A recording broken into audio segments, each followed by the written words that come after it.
Basic aim of the chapter.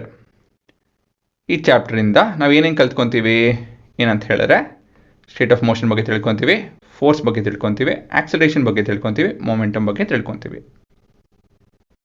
ಈ 4 item relate ಮಾಡೋವಂಥ, ಅಂದರೆ ಈ 4 ಐಟಮ್ನ ಸಂಬಂಧಪಡಿಸುವಂಥ ಒಂದು ಲಾ ಇದೆ, ಲಾ ಆಫ್ ಮೋಷನ್ ಅಂತ ಹೇಳಿ. ಇದ್ರ ಬಗ್ಗೆ ತಿಳ್ಕೊತೀವಿ. ಈ ಲಾ ಆಫ್ ಮೋಷನ್ ಬಗ್ಗೆ ಯಾರನ್ನ 1-2 ನಿಮಿಷ ಮಾತಾಡಿ ಅಂತ ಏನಕ್ಕೆ ಕೇಳ್ತು ಅಂತ ಹೇಳಿದ್ರೆ ಏನು ಹೇಳ್ಬೋದು ಅಂತ ಹೇಳಿದ್ರೆ, ಇದರಲ್ಲಿ 3 ಭಾಗ ಇದೆ. ಮೊದಲನೇ ಭಾಗ, ಎರಡನೇ ಭಾಗ ಮತ್ತು ಮೂರನೇ ಭಾಗ.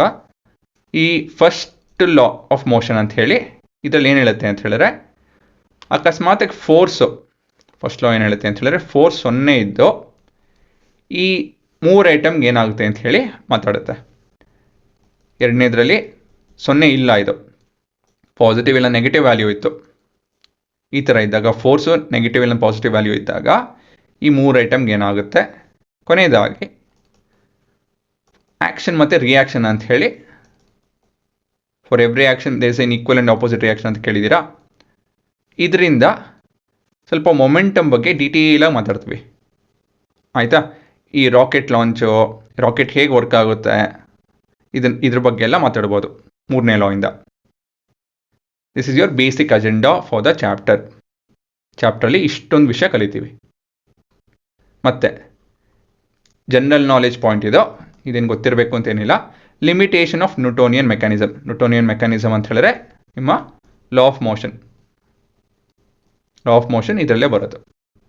ಲಿಮಿಟೇಷನ್ ಅಂತ ಹೇಳಿದ್ರೆ ಎಲ್ಲೆಲ್ಲಿ ಉಪಯೋಗಿಸೋಕ್ಕಲ್ಲ ಅಂತ ಹೇಳಿದ್ರೆ, for speed is more than or equal to some appreciable fraction of speed of light ಅಂತ ಹೇಳಿದ್ರೆ, ಯಾವುದೋ ಒಂದು ಆಬ್ಜೆಕ್ಟ್ ಇದೆ, ಇದ್ರ ಸ್ಪೀಡ್ ಎಷ್ಟಿರುತ್ತೆ ಅಂತ ಹೇಳಿದ್ರೆ, it is some fraction of some percentage of speed of light. Speed of light ಎಷ್ಟಿದೆ ಅಂತ ಹೇಳಿದ್ರೆ ಹುಡುಗರ, 1 2 3 4 5 6 7 8 ಮೀಟರ್ ಪರ್ ಸೆಕೆಂಡ್. ಇದು speed of light. A small percentage of it, speed, ಈ ಆಬ್ಜೆಕ್ಟ್ ಸ್ಪೀಡು ಈ ಸ್ಮಾಲ್ ಪರ್ಸೆಂಟೇಜ್ ಹೆಚ್ಚಿತ್ತು ಅಂತ ಹೇಳಿದ್ರೆ, ಅದಕ್ಕೆ ಈಕ್ವಲಿ ಹೆಚ್ಚಿತ್ತು ಅಂತ ಹೇಳಿದ್ರೆ ಅಲ್ಲಿ ನಾವು ಉಪಯೋಗಿಸೋಕ್ಕಾಗಲ್ಲ.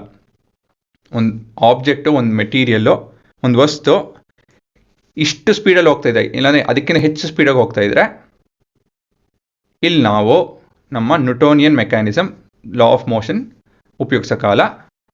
ಅದ್ರ ಬದಲಾಗಿ Einstein special relativity, Einstein special theory of relativity, ಇದ್ರ ಬಗ್ಗೆ ಮಾತಾಡಬೇಕಾಗುತ್ತೆ. ಅದನ್ನು ಉಪಯೋಗಿಸ್ಕೊಂಡು ಮಾತಾಡಬೇಕಾಗುತ್ತೆ. ಮತ್ತು ಸಬ್ ಅಟಾಮಿಕ್ ಪಾರ್ಟಿಕಲ್ ಅಂತ ಹೇಳಿದ್ರೆ ಎಲೆಕ್ಟ್ರಾನು ಮತ್ತು ಪ್ರೋಟಾನು, ನ್ಯೂಟ್ರಾನು ಅಲ್ವಾ, ಇವೆಲ್ಲ ಇದ್ರ ಬಗ್ಗೆ ಮಾತಾಡಬೇಕು ಅಂತ ಹೇಳಿದ್ರೆ ನಾವು ಕ್ವಾಂಟಮ್ ಮೆಕ್ಯಾನಿಸಮ್ ಬಗ್ಗೆ ಮಾತಾಡಬೇಕಾಗುತ್ತೆ. ನ್ಯೂಟೋನಿಯನ್ ಮೆಕ್ಯಾನಿಸಮ್ ಉಪಯೋಗಿಸ್ಕೊಂಡು ಮಾತಾಡೋದಕ್ಕಾಗಲ್ಲ, ಸರಿನಾ. ಈ ರಾಕೆಟ್ ಲಾಂಚು ಮತ್ತು ಈ ರಾಕೆಟಿಂದ ಒಂದು ಸ್ಯಾಟಲೈಟ್ ಹೇಗೆ ಒಂದು ಆರ್ಬಿಟಲ್ ಇದಕ್ಕಾಗ್ತೀವಿ ಅಂತೆಲ್ಲ ಹೇಳಿ ಮಾತಾಡಬೇಕು ಅಂತ ಹೇಳಿದ್ರೆ ನಾವು ನ್ಯೂಟೋನಿಯನ್ ಲಾ ಆಫ್ ಮೋಷನ್ ಉಪಯೋಗಿಸ್ಬೋದು. ಈ ಥರ ಸ್ಪೆಷಲ್ ಕೇಸು ಅಂತ ಹೇಳಿದ್ರೆ ಇದೆಲ್ಲ ಇನ್ನೂ ಪ್ರಾಕ್ಟಿಕಲಾಗಿ ಅಚೀವ್ ಆಗಿಲ್ಲ. ಇದರಿಂದನೇ ನಿಮ್ಮ ಕಾರು, ಅದು ಇದು ಸೈಕಲ್ಲು ನಡ್ಕೊಂಡು ಹೋಗೋದು, ಅದ್ರ ಬಗ್ಗೆ ಎಲ್ಲ ಮಾತಾಡಬೇಕು ಅಂತ ಹೇಳಿದ್ರೆ ನಾವು ಲಾ ಆಫ್ ಮೋಷನ್ ಬಗ್ಗೆ ತಿಳ್ಕೊಂಡ್ರೆ ಸಾಕು, ಆಯಿತಾ. ಹಾಂ, ಇದನ್ನೆಲ್ಲರೂ ಬರ್ಕೊಬೇಕು. ಸುಮ್ಮನೆ ಹಿಂಗೆ ಡಬ್ಬ ಹಾಕ್ಕೊಳ್ಳಿ ಸಾಕಷ್ಟೇ, ತುಂಬ ತಲೆ ಕೆಡ್ಸ್ಕೊಳಕ್ಕೆ ಹೋಗ್ಬಿಡಿ. ಹಿಂಗೊಂದು 3 ಡಬ್ಬ ಹಾಕ್ಕೊಂಡು ಇನ್ನು 3 ಬರ್ಕೊಳ್ಳಿ ಸಾಕು. ಈ 3 ಮಾತ್ರ, ಇನ್ನು ಮಿಕ್ಕಿದ ಡಬ್ಬ ಎಲ್ಲ ಬೇಕಾಗಿಲ್ಲ. ಮತ್ತು ಇಲ್ಲಿ ಇಂಟ್ರೆಸ್ಟ್ ಇರೋರು ಇದನ್ನು ಬರ್ಕೊಬೋದು, ಇಲ್ಲ ಅಂತ ಹೇಳಿದ್ರೆ ತೊಂದರೆ ಇಲ್ಲ.